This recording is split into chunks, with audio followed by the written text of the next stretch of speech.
এই ভিডিওতে আমরা দেখব কিভাবে ডেইলি অফার্সের ভেতর ওয়েবসাইট ভিজিটের যে কাজগুলো আমরা পাবো সেই কাজগুলো কিভাবে কমপ্লিট করব। মূলত কাজগুলোর ডিসক্রিপশন আমরা পড়লেই বুঝতে পারবো, তারপরেও আমি দেখাচ্ছি কিভাবে টাস্কগুলো কমপ্লিট করতে হয়।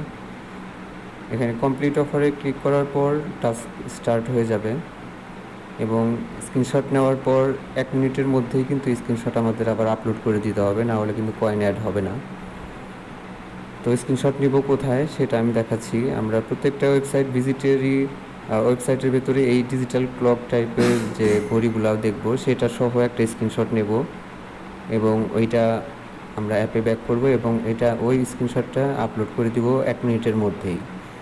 সবচেয়ে ভালো দ্রুত সময়ের মধ্যে আপলোড দেওয়া। আপনারা দ্রুত সময়ের মধ্যে আপলোড দেওয়ার চেষ্টা করবেন। এটা লেট হলে কিন্তু আসলে আমাদের ওই ঘড়ির টাইমের সাথে এবং আমরা যে সাবমিট করব এটার সাথে কিন্তু মিসম্যাচ হয়ে যাবে, যাতে করে কয়েন মিস হওয়ার সম্ভাবনা থাকে। এখানে আগের নিয়ম অনুসারেই জাস্ট ডান লিখব, লিখে সাবমিটে ক্লিক করব, এটা সাবমিট হয়ে যাবে।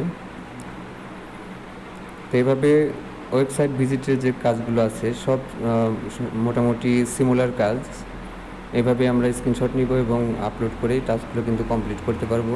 এটা সর্বোচ্চ 30 সেকেন্ডের মধ্যেই শেষ হবে।